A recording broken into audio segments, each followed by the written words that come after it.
The economy of Himachal Pradesh has undergone a structural transformation. Growth के prospects क्या दिखाई दे रहे हैं, चैलेंजेस क्या हैं, फ्यूचर क्या है ग्रोथ का, एंड कैसे उससे जो है निपटा जा सकता है, पर्टिकुलरली हिमाचल की इकोनॉमी को ध्यान में रखते हुए।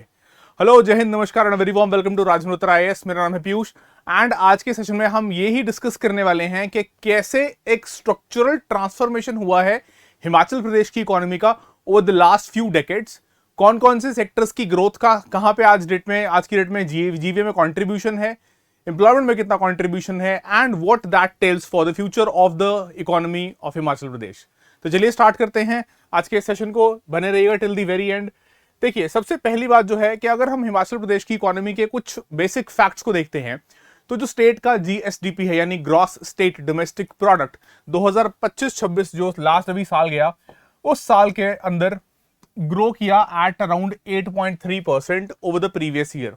एंड भारत के अगर नेशनल जीडीपी ग्रोथ के साथ कंपेयर किया जाए so this was more than that, क्योंकि इंडिया का जीडीपी एस्टिमेट था at 7.4% growth on an annual basis, which means that the state grew by more than the national average.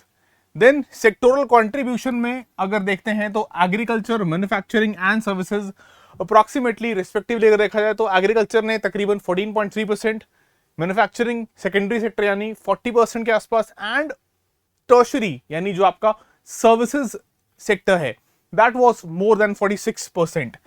ये HP के context में एट द करंट प्राइजेस जो हम लेते हैं, करंट मार्केट प्राइजेस इसी साल के प्राइजेस के अनुसार। वहीं अगर पर कैपिटा इनकम यानी कि जो स्टेट का जो इनकम था adjusted by the population, income adjusted by population जिसको हम बोलते हैं पर कैपिटा इनकम, वो भी नेशनल एवरेज से काफी ऊपर रही। एंड स्पेसिफिकली डेटा क्या कहता है कि 2,83,626 रुपए, which was an increase of 10% over the previous financial year, यानी कि 2024-25 फाइनेंशियल ईयर के ऊपर। ठीक है, भारत का जो ये पर कैपिटा इनकम है दैट स्टूड एट 2,19,575 जो कि 7% का इंक्रीज था। लेकिन इंटरेस्टिंगली जो यहाँ पे कंपैरिजन बनता है, जब हम national economy and the state economy को कंपेयर करते हैं तो एचपी के इकोनॉमी के अंदर पर कैपिटा इनकम भी इंडियन इकोनॉमी से आपको काफी ज्यादा दिखाई पड़ता है for the financial year 2025-26। Then comparative growth rate जो रहा है जीडीपी का और जीएसडीपी का, जो मैंने आपको एब्सोल्यूट अभी पर कैपिटा इनकम का फिगर भी दिखाया है, दैट इज अगर इस ट्रेंड को, क्योंकि देखो हम जब Himachal Pradesh administrative services HPS exam के बारे में बात करते हैं तो एचपीपीएससी ऐसे सवाल पूछ लेता है जिसमें ट्रेंड्स के बारे में बात हो कि ओवरऑल ट्रेंड कैसा रहा है। तो एक चीज तो यहां पे आपको देखने को मिल रही है कि ऑफ लेट, ये देख लीजिए, this is India and this is Himachal Pradesh. Red line जो है वो रिप्रेजेंट करता है रेड डॉट इंडिया को। तो ये जहां पे इंडिया वाला ग्राफ यहां से हिमाचल से ऊपर चल रहा था, वो हिमाचल ने क्रॉस करके 8.3 पे जाके आप कह सकते हो has achieved a higher level. ठीक है, जबकि ये अगर हम देखते हैं कि ट्रेंड्स उससे पहले भी जो हैं काफी हद तक सिमिलर या क्लोज चलते थे, which was the gap increase during the pandemic years. ये आपके बीच में आ गए कोविड-19 पैंडेमिक वाले ईयर्स, एंड उसके बाद फिर ग्रोथ जब शूट करा तो उसमें Himachal has surpassed at this particular inflection point 2024-25 जो फाइनेंशियल ईयर है। तो this is a change in trend which you must keep in mind कि एचपी का इकोनॉमी एंड जब हम इंडियन इकोनॉमी को कंपेयर करते हैं तो। All right, then further speaking of the overall growth, तो देखिए जो क्यूमुलेटिव ग्रोथ है, अगर हम एक थोड़ा सा और इसको पीछे ले जाकर कोविड के बाद से कंपेयर करते हैं तो ये स्टैटिस्टिक्स हमें बड़ी इंटरेस्टिंग स्टोरी दिखाते हैं कि क्यूमुलेटिव ग्रोथ स्टेट की इकोनॉमी ने यानी हिमाचल प्रदेश की इकोनॉमी ने जो शो करी है that is nearly 52% after the covid pandemic, यानी कि फाइनेंशियल ईयर 2020 और 21 के बाद से, which has been a very strong post pandemic, post covid growth recovery, growth story for the state of Himachal Pradesh. Expanding contribution of secondary and tertiary sectors, यानी कि primary sector जो है उसके मुकाबले सेकेंडरी एंड टर्शरी ने ग्रोथ में ज्यादा contribute किया है। वो स्ट्रक्चरल ट्रांसफॉर्मेशन के ऊपर भी आएंगे with in a couple of minutes. इसी सेम पीरियड में जो पर कैपिटा इनकम है वो भी ऑलमोस्ट आप कह सकते हो 50% से इंक्रीज हुआ। दैट मीन्स कि स्टेट ने रजिस्टर किया ग्रोथ कुछ सेक्टर्स में ज्यादा, बट हाँ ओवरऑल आपका पर कैपिटा इनकम में उसका जो ट्रांसलेशन था वो हमें देखने को मिलता है, इंडिकेटिंग व्हाट कि growth has translated into higher average income levels for the residents despite के चैलेंजेस रहे हैं because of climate changes, extreme weather events, natural disasters, climate related disruptions. क्यों? क्योंकि ये देखिए आपके डायरेक्टली जो है प्राइमरी सेक्टर को तो बहुत ज्यादा अफेक्ट करते हैं, they affect the growth in the primary sector. चलिए then further if you take a look at कि जो ग्रॉस स्टेट डोमेस्टिक प्रोडक्ट है जो जीएसडीपी है at 2,77,497 crore at current prices, this is for 2026-27 के जो ग्रोथ के प्रोजेक्शंस हैं, यानी जो अभी इस वक्त का मौजूदा हमारा फाइनेंशियल ईयर चल रहा है, ठीक है, that is around growth of 9% over the previous year 2024-25 के 25-26 के अनुसार अगर कंपैरिजन किया जाए।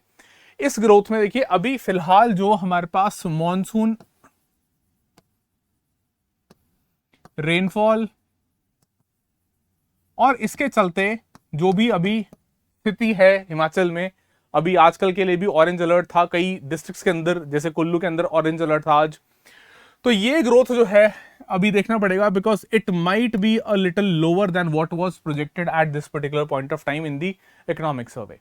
फिर एक्सपेंडिचर में अगर डेट को छोड़ दें तो 2026-27 में एस्टिमेट है 50,000 करोड़ का, जो एक कह सकते हो कि डिक्रीज है 23% फ्रॉम द प्रीवियस ईयर। अब इसमें एक अलग बात है, इसके ऊपर एक अलग वीडियो में डिस्कशन करेंगे, वो एक अलग मुद्दा है, सेपरेट बहुत इंपॉर्टेंट मुद्दा है कि कैसे जो है एक हिमाचल की इकोनॉमी और जो ग्रांट्स आते थे सेंटर से 16 फाइनेंस कमीशन वाला जो मुद्दा है वो एक और सेपरेट वीडियोस के ऊपर डिस्कस करेंगे, ठीक है।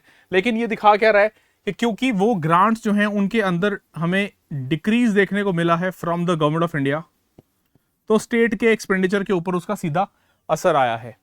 देन इन एडिशन 4,840 करोड़ का डेट जो है वो भी रीपे करने की बात स्टेट ने की है। एंड 25-26 में एक्सपेंडिचर जो है एक्सक्लूडिंग डेट वो 23% हाइयर था जितना एस्टिमेट किया गया था पिछले साल जब उसको प्रेजेंट किया गया था in the budget of the previous financial year, बोल रहा हूं मैं 2024-25 वाला। अच्छा, ये तो हुई कुछ बेसिक फैक्ट्स की बात। नेक्स्ट देखो एक्सपेंडिचर के बाद जो रिसीट्स हैं, रिसीट्स यानी कि जो भी पैसे का इनफ्लो आ रहा है स्टेट को, स्टेट ऑफ हिमाचल प्रदेश, इसमें अगर बोरोइंग्स को छोड़ दें, जो लोन्स वाला कंपोनेंट होता है जिसमें आपके पास स्टेट डेवलपमेंटल लोन्स यानी ट्रेजरी बिल्स के थ्रू पैसा उठाती है स्टेट या फिर जो है सेंटर से बोरो करती है मनी, उसको अगर छोड़ दिया जाए तो 40,000 करोड़ से ऊपर का खर्चा रिसीट्स दिखाई पड़ रही है। इतना पैसा जो है रेवेन्यू में आने का जो है एस्टीमेट है। Revenue means basically here excluding the borrowing component, which means यहां पे हम इंक्लूड किस किस को कर रहे हैं, आपकी रेवेन्यू रिसीट्स को।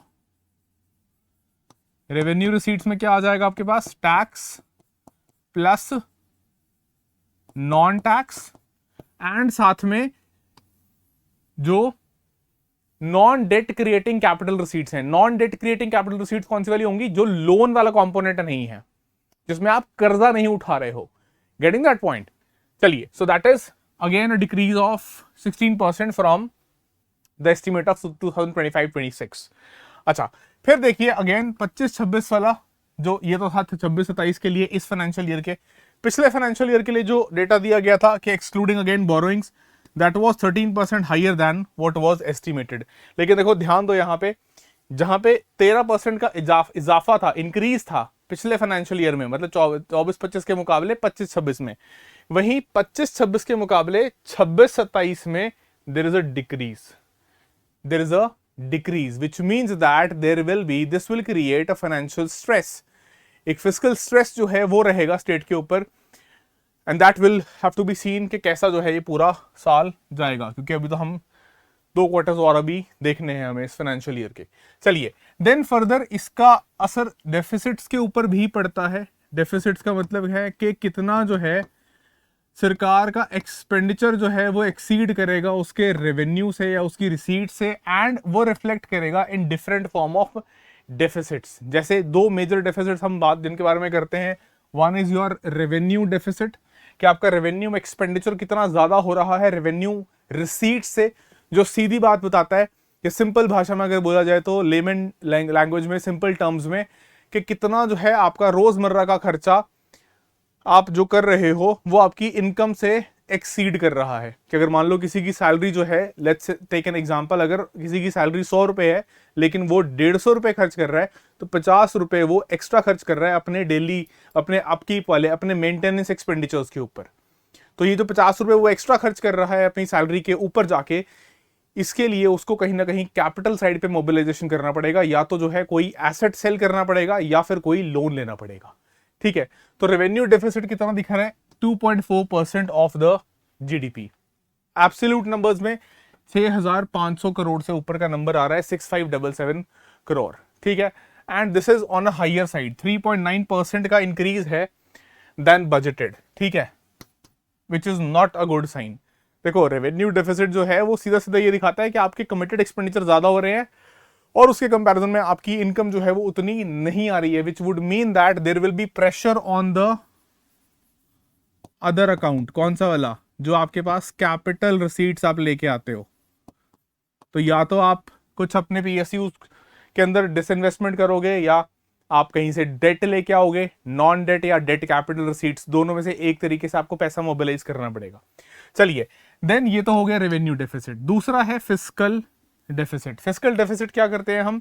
टोटल एक्सपेंडिचर में से हम माइनस करते हैं रेवेन्यू रिसीट्स को and non debt creating capital receipts को, कि जितना भी पैसा आ सकता था रेवेन्यू रिसीट्स के अंदर, जिसमें टैक्स का पैसा आ गया, फीस, चलान, कोई भी ऐसे और आप कह सकते हो जो रेवेन्यू वाली साइड नॉन टैक्स वाला सरकार को पैसा आता है, कि आपने कोई चलान पे किया, कोई फीस पे करी, आपने कोई लाइसेंस बनवाया, उसके लिए पैसा दिया, एटसेट्रा। ठीक है, वो वाला, और साथ में आपने ऐड कर लिया non debt creating capital receipts, यानी कि जिसमें आपने कोई एसेट वगैरह बेच दिया था। ठीक है, आपने लोन के कंपोनेंट को ऐड नहीं किया। वो बताता है हमें क्या? Fiscal deficit.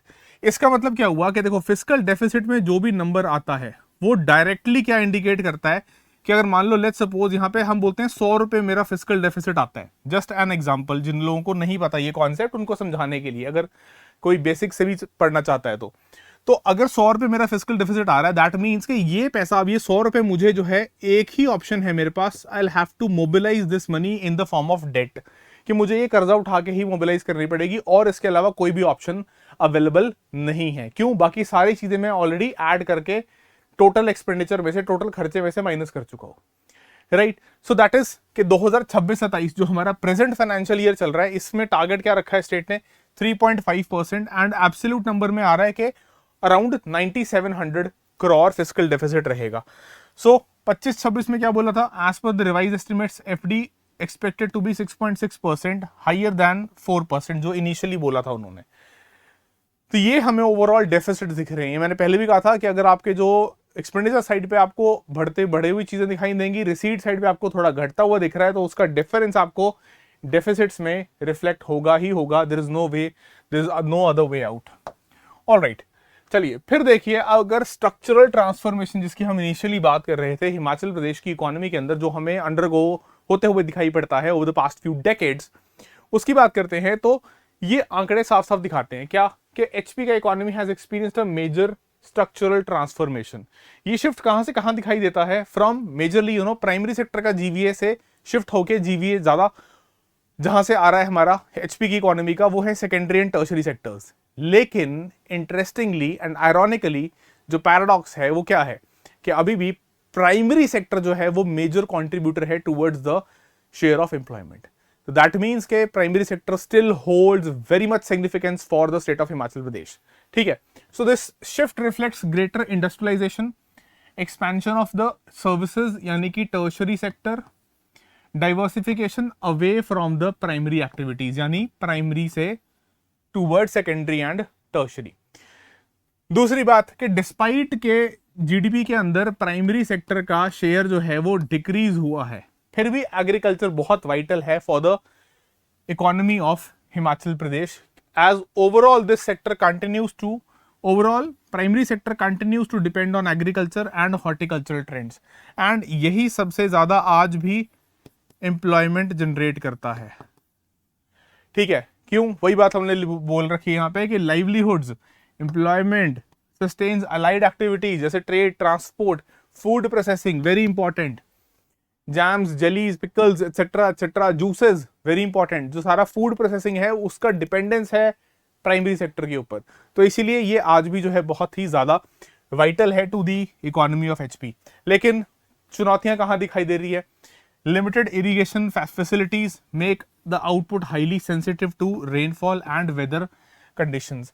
तो अगर इंक्लेमेंट वेदर कंडीशंस हैं, एक्सट्रीम वेदर इवेंट्स हो रहे हैं, बेमौसम की बारिश है या बहुत ज्यादा बारिश है या जिसको आप हेल स्टॉर्म्स बोलते हो, वो फसल को खराब करती हैं, जो कि डायरेक्टली इफेक्ट करता है प्राइमरी सेक्टर के जीवीए के कंट्रीब्यूशन के ऊपर। चलिए आगे देखते हैं। फिर जो आपका इकोनॉमिक सर्वे डेटा देता है उसमें ये देखो 1970-71 से लेकर टिल 2024-25 आप एक चीज देख सकते हैं that this primary sector share which is in the blue colour, then light blue is secondary and the green one is your tertiary sector. ये देखो आप, ये आपको एरो इस तरफ डिक्लाइनिंग दिख रहा है प्राइमरी सेक्टर का, लास्ट में जाके 13.3, 13.4, 13.7 यहां थोड़ा सा इंक्रीमेंट हुआ है, इंक्रीज है, नहीं तो otherwise this has been continuously falling. That is the share of the primary sector in the economy of the state. ठीक है, वहीं देखो जो ये ब्लू और ग्रीन वाले, लाइट ब्लू और ग्रीन वाले बॉक्सेस हैं, यानी कि जो आपका सेकेंडरी सेक्टर है एंड जो टर्शरी सेक्टर है, इनका शेयर कंसिडरेबली इंक्रीज हुआ है। जहां सिर्फ ये 24 या 16.6% पे थे, टुडे दे स्टैंड एट यार 24-25 में 46 and 40%, both are greater than 40%, मिला के दोनों 80% से ऊपर जा रहे हैं, विच इटसेल्फ टेल्स यू कि कैसे स्ट्रक्चरल ट्रांसफॉर्मेशन हुआ है for the state of economy of Himachal Pradesh. अच्छा, फिर इस टेबल के अलावा देखो एक और बहुत important, this is your very very very important table. ये मैं आपको हर साल जब हम डिस्कस करते हैं हिमाचल की economy, I tell you this thing repeatedly कि चाहे प्री की बात हो या मेंस की बात हो, ये टेबल और ये डेटा बहुत ज्यादा इंपॉर्टेंट है। क्यों? देखो यहाँ पे अगर हम हिमाचल प्रदेश के इकोनॉमी को कंपेयर करते हैं एंड इंडिया को भी साथ में अगर कंपेयर करते हैं तो दोनों डेटा आपको एक साथ मिल रहे हैं। बट पहली बात है, एक तो है जीवीए में शेयर, दूसरा है शेयर इन एम्प्लॉयमेंट। तो this is your primary sector, ये है आपका primary sector, secondary sector and your tertiary sector. तो देखो ये जो बात हम कर रहे थे कि जहां जीवीए तो फॉल किया है एग्रीकल्चर का, लेकिन अभी भी वो मेजर कंट्रीब्यूटर है टुवर्ड्स क्रिएटिंग एम्प्लॉयमेंट, लाइवलीहुड्स, वो आपको चीज साफ साफ दिख रही है कि प्राइमरी जो है सेक्टर जीवीए में हिमाचल में सिर्फ 13.74 या कह लो 14% का कंट्रीब्यूशन है। लेकिन जब एम्प्लॉयमेंट की बात आती है it is almost 54% share in employment, यानी कि अगर 100 लोग हैं तो उसमें से 54 जो हैं वो अपने लाइवलीहुड के लिए डिपेंड करते हैं प्राइमरी सेक्टर के ऊपर। तो ये अपने आप बताता है कि कितना ज्यादा इंपॉर्टेंट, कितना ज्यादा क्रूशल है आज भी प्राइमरी सेक्टर हिमाचल प्रदेश की इकोनॉमी के लिए। एंड इवन अगर हम इंडिया के लिए भी कंपेयर करें, भारत के लिए भी देखें, तो देखो कंट्रीब्यूशन जीवीए में तो एग्रीकल्चर का है प्राइमरी का 20% से कम है, लेकिन तकरीबन आधी आबादी 46, आधी आबादी मतलब आधी एम्प्लॉयमेंट जनरेशन 46% वो अभी भी प्राइमरी सेक्टर से ही हो रही है।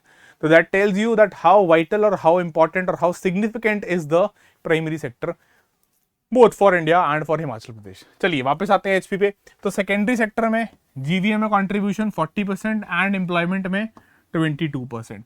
तो यहां पे देखो, मतलब यहां पे देयर इज मोर मनी। क्यों? जीवीए के अनुसार 40%, लेकिन एम्प्लॉयमेंट 22% इस पे डिपेंडेंट है। फिर same is true for tertiary, यहां तो जीवीए और ज्यादा बढ़ गया, 46% आपका जीवीए में शेयर जो है वो टर्शरी सेक्टर से है, यानी कि जो आपका सर्विसेज सेक्टर है, जिसमें क्या क्या आता है, transport, communication, services related to broadcasting, financial services, real estate, professional services etcetera. और इसमें देखो 46% जीवीए तो है, लेकिन एम्प्लॉयमेंट या share in employment is just 24%, less than 1/4।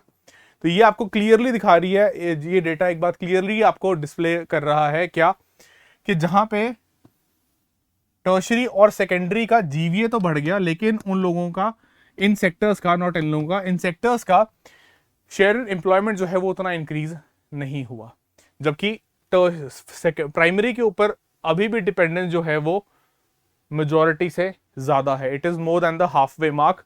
54% जो है अभी भी एम्प्लॉयमेंट प्राइमरी सेक्टर जनरेट कर रहा है। तो ये अपने आप में जो है सफाइस करता है इस पॉइंट को कि देयर इज नो डाउट के प्राइमरी सेक्टर से जीवीए जो है शिफ्ट करके सेकेंडरी एंड टर्शरी सेक्टर्स पे गया है, लेकिन the debate is now output versus employability और एम्प्लॉयमेंट। तो इसीलिए देखो क्या यहाँ पे फैक्ट निकल के, क्या कंक्लूजन पे हम पहुंचते हैं इस पर्टिकुलर इस पूरे डेटा और इस पूरी एनालिसिस से, कि जो डाइवर्जेंस दिखती है between the sectoral output and employment share, that highlights the need for a calibrated structural transformation strategy.